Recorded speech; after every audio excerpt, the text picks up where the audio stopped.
इस तस्वीर में दिख रहा शख्स जिंदा होता अगर वह हिंदू नहीं होता, क्योंकि मारने वालों ने मारने से पहले उसके राज्य के बारे में नहीं पूछा, उसकी भाषा के बारे में नहीं पूछा, उसकी जाति के बारे में नहीं पूछा। सिर्फ एक सवाल पूछा कि क्या वो हिंदू है, और उसके बाद धड़ाधड़ गोलियां सीने को छलनी कर गई।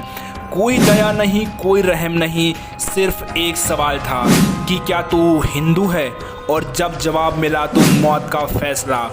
जम्मू कश्मीर के पहलगाम में मंगलवार दोपहर करीब 3 बजे जो कुछ हुआ उसने इंसानियत को तार तार कर दिया, मानवता को शर्मसार कर दिया, भारत की एकता को लेकर सवाल खड़ा कर दिया, गंगा जमुनी तहजीब पर एक बड़ा क्वेश्चन मार्क खड़ा कर दिया।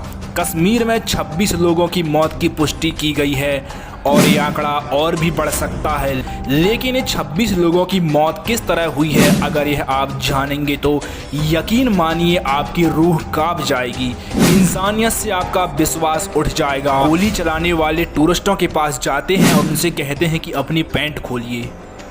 वो देखना चाह रहे थे कि ये हिंदू है या मुसलमान, और जब कन्फर्म हो गया तब गोली मार दी गई, पैंट उतरवाकर गोली मार दी गई। भारत में अक्सर हम गंगा जमुनी तहजीब की बात करते हैं, ये कहते हैं कि मजहब नहीं सिखाता हमें आपस में बैर रखना, लेकिन आज देश में बहुत सारे लोग ऐसे हैं जो यह सवाल पूछ रहे हैं कि गोली मारने वाले अगर किसी मजहब से नहीं थे तो मजहब पूछे गोली क्यों मारी।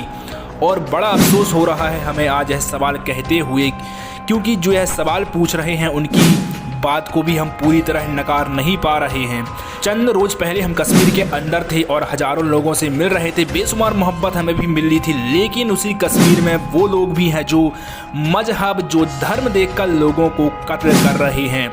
और इसी वजह से आज बड़े अफसोस से हम कह रहे हैं कि इस सवाल को हम चाहकर भी नकार नहीं सकते। जिन्हें मारा गया उनके साथ कोई बहस नहीं हुई, कोई सवाल नहीं पूछा गया, इंसानियत नहीं देखी गई, और इसलिए हम बड़े अफसोस से कह रहे हैं कि यह हत्या नहीं, ऐलान था कश्मीर में हिंदू होने का कि अगर आप हिंदू हैं तो कश्मीर में यह जुर्म है। ना जाति पूछी गई, ना भाषा पूछी गई, ना राज्य पूछा गया, ना सिर्फ पूछा गया तो एक सवाल, क्या तू हिंदू है, और मौत के घाटों से उतार दिया गया।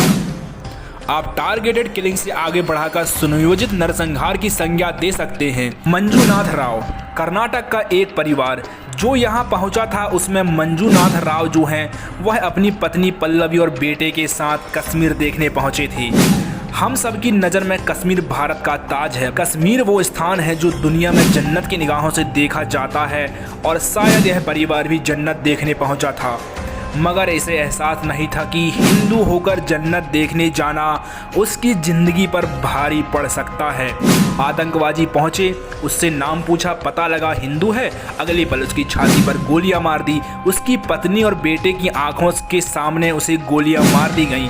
पत्नी चीखती रही, चिल्लाती रही, यह कहती रही कि तुमने मेरे पति को मार डाला है, मुझे भी मार डालो। इसके बाद जवाब आता है कि नहीं, तुझे जिंदा रहना है।